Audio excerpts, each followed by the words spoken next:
বন্ধুরা এই লকডাউনের সিচুয়েশনে আমরা সবাই ঘরে বন্দি এবং যেসব স্টুডেন্টরা ঘরে বসে আছে কিংবা যারা চাকরি করছে যাদের একটা বিজনেস ল্যাপটপ দরকার পড়বে তো সেরকমই একটা ল্যাপটপের আমি আজকে একটা আনবক্সিং দেখাবো। তাহলে ভিডিওটিকে শেষ পর্যন্ত দেখতে থাকুন।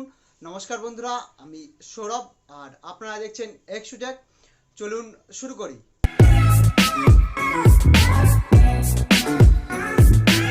শুরু করার প্রথমে আপনি যদি আমার চ্যানেলে প্রথমবার হয়ে থাকেন তাহলে সাবস্ক্রাইব করতে ভুলবেন না এবং পাশে যে বেল আইকনটি আছে সেটাতে টাচ করুন, অলে সেট করুন, যাতে আমি যখনই ভিডিও আপলোড করি আমার সব ভিডিও নোটিফিকেশন। বন্ধুরা, এই হলো আমাদের ল্যাপটপের বক্স।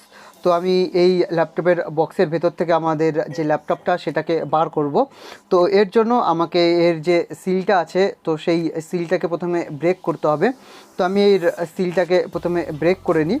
তো ব্রেক করার পরে আমি এই ল্যাপটপটার ভেতর থেকে যে ঢাকনাটা আছে সেটাকে খোলার পরে এই যে আমাদের মেন ল্যাপটপ, তো আমি এই ল্যাপটপটাকে বাইরে বের করি এবং এই ল্যাপটপটাকে প্রথমে একটু সাইডে রাখি। তো দেখি আমাদের বক্সে আর কি কন্টেন্ট আছে। তো এই নিচেই আমরা দেখতে পারবো যে কিছু ডকুমেন্টেশন আছে, যেখানে এই আসুসের যে ল্যাপটপটা এটার সম্বন্ধে কিছু লেখা রয়েছে, ডিটেলস লেখা রয়েছে। তো তাছাড়া এখানে রয়েছে এই আসুসের একটা ওয়ারেন্টি কার্ড এবং তার সাথে আমরা এখানে পেয়ে যাব কিছু বুকলেট, যেখানে আমি যদি এই বুকলেটটাকে পড়ি তাহলে আমি একদম পিএইচডি করে ফেলবো আসুসের ল্যাপটপের ওপরে। তো সেরকমই একটা বুকলেট এখানে রয়েছে। তো তাছাড়া আর এখানে আমরা পেয়ে যাই কিছু স্টিকার আসুসের। তো এই স্টিকারগুলোকে বের করে দেখি যে আসুসের স্টিকারগুলো কীরকম রয়েছে। তো এখানে ভীষণ ভালো ভালো স্টিকার রয়েছে, যেই স্টিকারগুলোকে আপনি আপনার যে ল্যাপটপ আছে সেই ল্যাপটপের যে লিড আছে সেই লিডের পেছনে লাগাতে পারবেন। তো এখানে নর্মাল কিছু ভালো স্টিকার আমরা এখানে দেখতে পাই। তাহলে এবার এই স্টিকারগুলোকে সাইডে রাখি এবং দেখি আর আমাদের বক্সের ভেতরে কি আছে।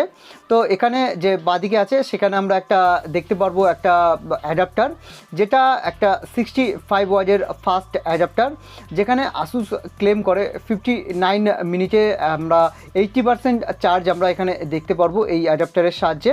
এবং এই অ্যাডাপ্টারকে পাওয়ার দেবে এখানে যেরকম ডান দিকে আমরা একটা দেখতে পারবো এই পাওয়ার কর্ড।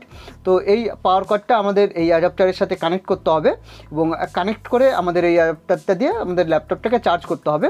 তাহলে এবার আমরা এটাকে সাইডে রাখি এবং আসি আমাদের মেইন ল্যাপটপের দিকে।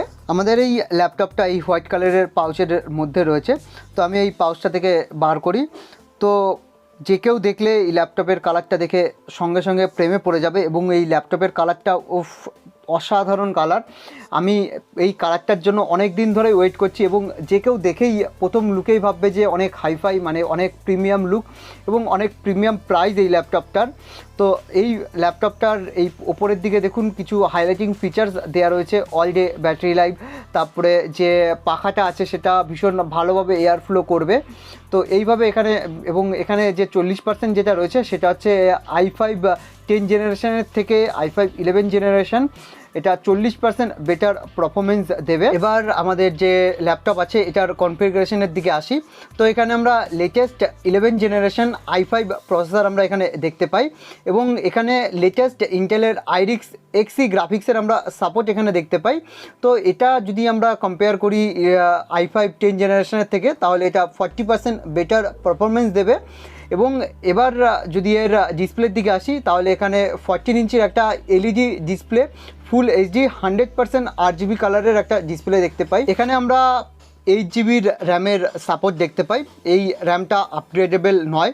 এখানে আমরা 512 জিবির NVMe SSDর সাপোর্ট দেখতে পাই এবং আরেকটা ব্ল্যাঙ্ক স্লট আমরা এখানে দেখতে পাই, যেখানে আমরা আরেকটা SSD লাগাতে পারবো। এখানে আমরা বায়োমেট্রিকের সাপোর্ট দেখতে পাই, যেটার সাহায্যে আমরা এই ল্যাপটপটাকে ওপেন ক্লোজ করতে পারবো। তো এইখানে এই ল্যাপটপটার যদি ফ্রেম দেখি তাহলে এটা পুরো মেটাল বডির তৈরি, এখানে অ্যালুমিনিয়ামের একটা ফ্রেম রয়েছে। এবার যদি এর সাউন্ড সিস্টেম দেখি তাহলে এখানে হারমান কার্ডেনের সাউন্ড সিস্টেম আমরা এখানে দেখতে পাই।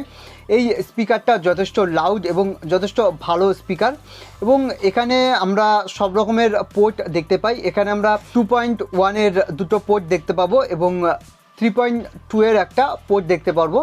এখানে আমরা একটা টাইপ সি পোর্ট দেখতে পারবো যেটা হচ্ছে থান্ডারবোল্ট পোর্ট, এবং এই ল্যাপটপটায় আমরা ওয়াইফাই 6-এর সাপোর্ট দেখতে পাই এবং ব্লুটুথ 5.0-র আমরা এখানে সাপোর্ট দেখতে পাই। তো এই ল্যাপটপটা ভীষণ আপগ্রেডেবল ল্যাপটপ, যথেষ্ট ভালো ফিচার্স রয়েছে এই ল্যাপটপে। এই ল্যাপটপটা উইন্ডোজ 10 হোম এডিশন রান করছে। এই ল্যাপটপে আমরা মাইক্রোসফট অফিস 2019-এর একটা সাপোর্ট দেখতে পাই, যেটা লাইফ টাইম লাইসেন্স রয়েছে স্টুডেন্টের জন্য। তো আমি এখানে কিভাবে রেজিস্টার করবেন সেটাও আমি এখানে দেখিয়ে দিয়েছি। এবং এই ল্যাপটপটার প্রাইস যদি দেখি তাহলে আমি এটা অফারে 55,000-এ পেয়েছি। এই ল্যাপটপের প্রাইসটা 65,000 পর্যন্ত ভ্যারি করে, 55 থেকে 65 পর্যন্ত। আমি এই ল্যাপটপটা এবং আরও এই প্রাইস রেঞ্জে যেসব ভালো ভালো ল্যাপটপ আছে সেগুলোর লিঙ্ক আমি ডেসক্রিপশানে দিয়ে দেবো, তো আপনারা সেখান থেকে চেক আউট করে নিতে পারেন। এবং আমি এটা i5 11 জেনারেশন রয়েছে, এর সাথে আমি রাইজান 5-এর যেটা 4500U যেটা রয়েছে সেটারও আমি লিঙ্ক ডেসক্রিপশানে দিয়ে দেবো। তো আপনারা সেইখান থেকেও আপনার যেটা ভালো লাগে সেই ল্যাপটপটা চুজ করে নিতে পারেন। তো আমার মতে এখানে যথেষ্ট ভালো ল্যাপটপ এটা, এবং এই প্রাইস রেঞ্জে যথেষ্ট ভালো। এবং যেসব স্টুডেন্ট আছে যারা কোডিং করতে চায়, এখানে নর্মাল কোডিং ভীষণ ভালোভাবে করতে পারবে। সামান্য যদি এডিটিং করতে চায় তাহলে সেখানে ভালো এডিটিং করতে পারবে।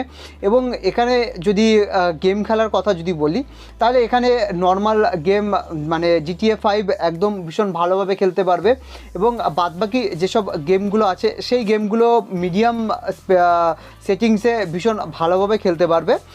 তাছাড়া যদি এই ল্যাপটপের ব্যাটারি ব্যাকআপ দেখি তাহলে এখানে 50 ওয়াট আওয়ারের একটা ব্যাটারি রয়েছে, 3 সেল ব্যাটারি, যেই ব্যাটারিটা আপনাকে মোটামুটি 12 আওয়ারের ব্যাকআপ দেবে। কিন্তু আমি এখানে 9 থেকে 10 ঘন্টা ব্যাকআপ পেয়েছি। তাহলে এই হচ্ছে পুরো মেন ল্যাপটপটা। তাহলে এই হলো Asus vivobook S14। আশা করি আপনাদের সবার ভিডিওটা ভালো লেগেছে, এবং এখনও পর্যন্ত যদি ভিডিওটিকে লাইক এবং শেয়ার না করে থাকেন তাহলে অবশ্যই ভিডিওটিকে লাইক করে দেবেন এবং আপনার বন্ধুদের সাথে ভিডিওটিকে শেয়ার করে দেবেন, এবং অবশ্যই চ্যানেলটিকে সাবস্ক্রাইব করে নেবেন, কেননা আমি এরকম ভিডিও আপনাদের জন্য নিয়ে আসতেই থাকি। তাহলে দেখা হচ্ছে পরের ভিডিওতে। টাটা।